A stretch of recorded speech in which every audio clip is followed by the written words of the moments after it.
Merhabalar kıymetli izleyicilerim ve takipçilerim. Binur'un Mutfağı kanalıma ve mutfağıma hoş geldiniz. Bugün sizler için hiç hamur yoğurmadan harika bir pizza hazırladım. Bu pizzayı hazır yufkayla yapıyoruz. Yapımı da sadece 10 dakikanızı alıyor. Bu pizza böreği yapacak olan herkese şimdiden afiyet olsun. Tarifime başlamadan önce kimin nereden izlediğini bana yorumlardan yazarsanız değerli takipçilerimin nereden izlediğini öğrenmiş olurum.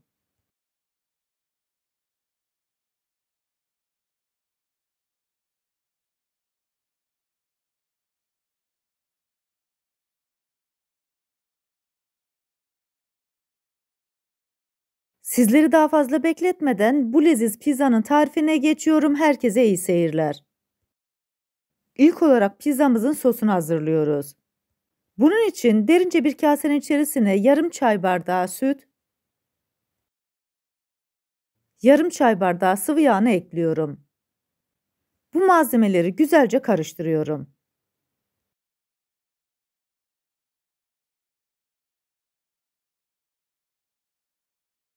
Hazırlamış olduğumuz sosu kenara alıyoruz. Üzerine sürmek için salçalı sosumuzu hazırlıyoruz. Kasenin içerisine bir çay kaşığı tuz, bir çay kaşığı kekik, 2 yemek kaşığı sıvı yağ, 1 yemek kaşığı domates salçasını ekliyorum. Salçayı biraz açmak için içerisine çeyrek çay bardağı suyu ekliyorum. Malzemelerin hepsini çırpıcı yardımıyla salça tamamen pürüzsüz kıvama alıncaya kadar karıştırıyorum.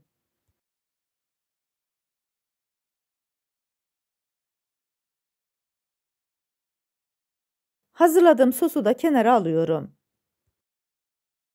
Tepsinin taban kısmına yağlı kağıdı koydum. İlk önce yufkanın bir tanesini taban kısmına açıyorum. Bu tarifimde 2 adet hazır yufka kullandım. Tarifimi buraya kadar izleyip beğendiyseniz ve hala kanalıma abone değilseniz, abone olup beğeni ve yorumlarınızla beni desteklerseniz çok sevinirim.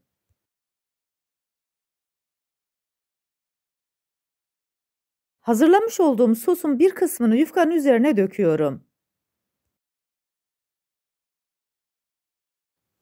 Fırça yardımıyla yayıyorum.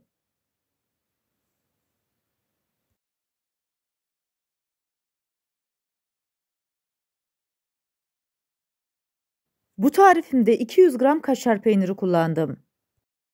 İkinci yufkayı koymadan önce rendelemiş olduğum kaşar peynirin bir kısmını yufkanın üzerine yayıyorum. Bu pizzanın yapımı oldukça kolay. Yufkanın arasına kaşar koyduktan sonra üzerine istediğiniz malzemeyi kullanabilirsiniz.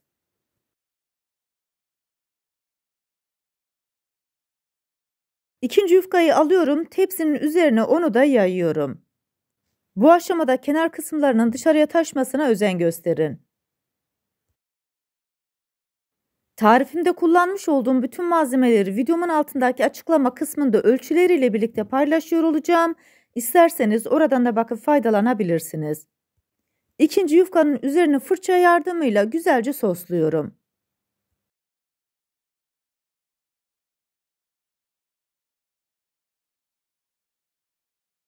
Rendelemiş olduğum kaşarın bir kısmını da bu araya koyuyorum. Yani 200 gramlık rendelemiş olduğum kaşar peynirini 3 seferde kullanacağım. Kaşar peynirini güzelce yaydıktan sonra son koymuş olduğumuz yufkanın kenar kısımlarını içeriye doğru katlıyoruz.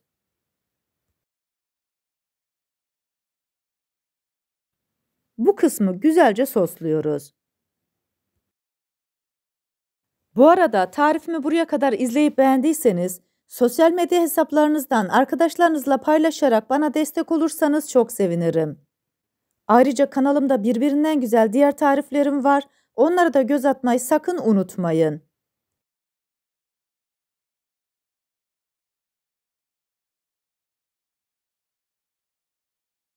Sosu güzelce gezdirdikten sonra iki kanadı tekrar ortaya doğru katlıyoruz. Bu kısmı da tekrar sosluyoruz.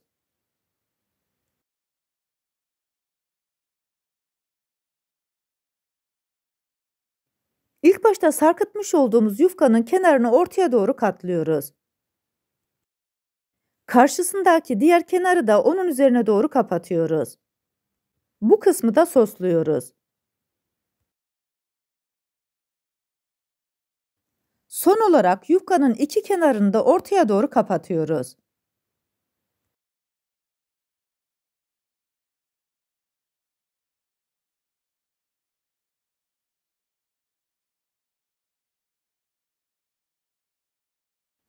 En üst kısmına hiçbir soslama yapmıyoruz. Daha önceden hazırlamış olduğumuz salçalı sosun hepsini üst tarafa fırça yardımıyla sürüyoruz. Tarifimi buraya kadar izleyip beğendiyseniz, sosyal medya hesaplarınızdan arkadaşlarınızla paylaşarak bana destek olursanız çok sevinirim. Ayrıca kanalımda birbirinden güzel diğer tariflerim var, onlara da göz atmayı sakın unutmayın. Daha sonra kalan kaşar peynirin hepsini üzerine döküyoruz. Daha önce de söylemiş olduğum gibi bu aşamadan sonra istediğiniz malzemeyi kullanabilirsiniz.